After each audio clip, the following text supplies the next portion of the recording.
हम सेक्युलर का परैया में कार्यकर्ता सम्मान समारोह, एनडीए को भारी बहुमत से जिताने का लिया संकल्प, 5 to 6 दिन में सीट शेयरिंग हो जाएगा पूरा।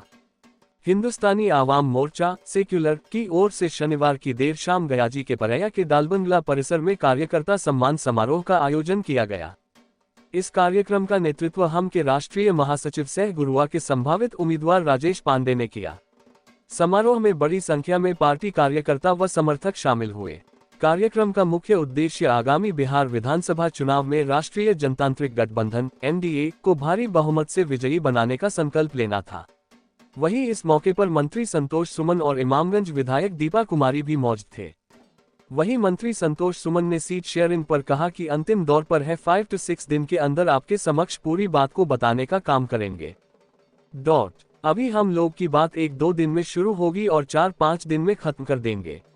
वहीं बिहार में हम पार्टी कितने सीटों पर लड़ेगी के सवाल पर कहा कि हमने 243 सीट पर तैयारी की है पूरी निष्ठा और मेहनत के साथ, लेकिन कहीं पर हम कमजोर हैं, कहीं पर मजबूत है, उसी का आकलन करेंगे, उसी हम लोग बैठक करेंगे तो उस समय सम्मानजनक सीट की मांग करेंगे। एनडीए में सबको सम्मान के साथ समझौता होगा और एक होकर के बिहार के प्रचंड बहुमत से चुनाव लड़ेंगे।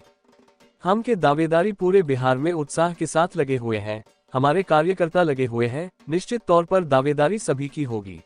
आज यहाँ पर कार्यकर्ता सम्मेलन का आयोजन किया गया। देखिए, कार्यकर्ताओं के सम्मान में आज भोज भात है।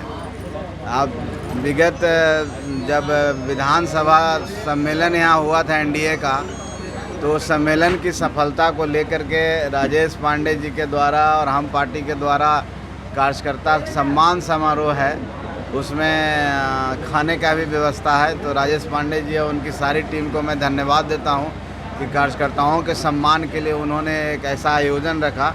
ये आयोजन होना चाहिए, इससे कार्यकर्ताओं में आत्मबल आता है और एक आत्मसंतुष्टि आती है कि जिनके लिए हम काम कर रहे हैं, जिस पार्टी के लिए काम कर रहे हैं, कम से कम वो हमको रिकॉग्नाइज कर रहे हैं और सम्मानित कर रहे हैं। तो यही एक कार्यक्रम था, उसमें हम लोग आए हुए हैं भागे भागे कार्यकर्ता के सम्मान में।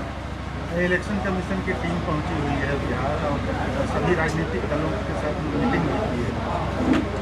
देखिए, चुनाव आयोग की टीम यहाँ है और मुख्य चुनाव आयोग भी यहाँ पर पहुँचे हुए हैं। सर्वेक्षण समीक्षा और पुलिस महकमों के साथ भी सारा बैठक करने के बाद जो भी निर्णय होगा, हम लोग सब तैयार हैं, एनडीए तैयार है, हमारी पार्टी भी तैयार है और हम लोग जनता का विश्वास प्राप्त कर लिए हैं, जनता के बीच में घूम रहे हैं, जनता का उत्साह देख रहे हैं और जितना जल्दी चुनाव हो और 1 फेज हो चाहे 2 फेज में हो, हमारी बहुमत आ रही है और हम लोग पुनः सरकार बना रहे हैं।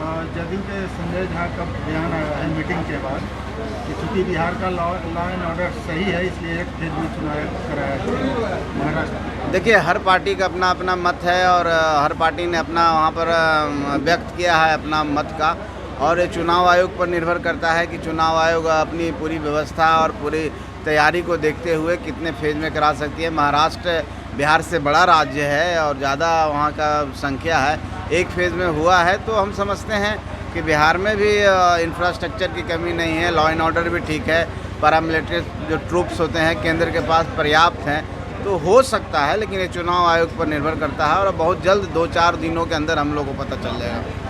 कार्यक्रम था, कार्यकर्ता सम्मान समारोह रखा गया था हिंदुस्तानी आवाम मोर्चा सेकुलर के द्वारा, जिसमें हम जो हमारे गुरुआ विधानसभा के वरिष्ठ कार्यकर्ता थे, बूथ स्तर के जो बूथ अध्यक्ष तक थे, उनकी हम लोगों ने बैठक बुलाई थी और वही आज बैठक था जिसमें सबका डिमांड हुआ है। हमारे प्रदेश अध्यक्ष से सारे नेताओं ने कहा है कि यहाँ सबसे अधिक संख्या हम के समर्थकों का है, इसलिए गुरुआ विधानसभा पर हम का पुख्ता दावा बनता है और हिंदुस्तानी आवाम मोर्चा सेकुलर का कैंडिडेट अगर यहाँ से चुनाव लड़ता है तो निश्चित तौर पर मुस्तैदी के साथ हम लोग चुनाव यहाँ से जीत कर जाएंगे और विधानसभा में एक उपस्थिति यहाँ बहुत मजबूत उपस्थिति होगी।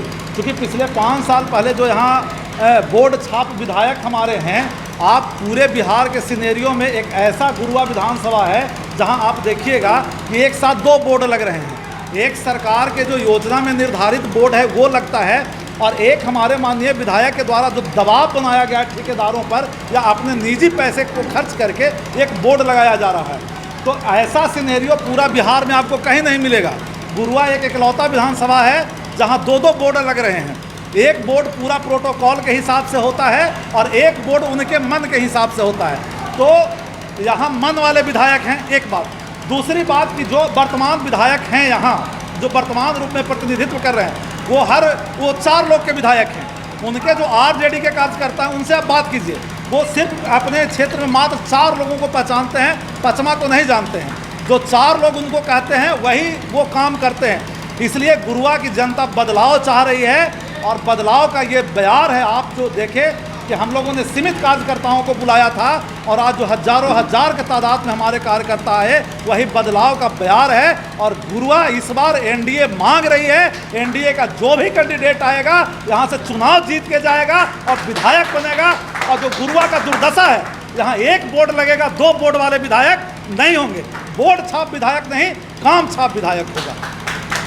शिक्षित करेंगे, अपने लोगों को बताएंगे कि आपको अपना हक और अधिकार किस तरह से लेना है। और आपके हक और अधिकार की लड़ाई दिल्ली और पटना में हमारे नेता लड़ते हैं। आपने देखा होगा कि वृद्धा पेंशन पहले 400 मिलता था, अब 1100 मिलने लगा। क्या कारण है? हमारे नेता पटना और दिल्ली में लड़ाई लड़े और उन्होंने कहा कि कम से कम 2000 रुपया वृद्धा पेंशन होना चाहिए।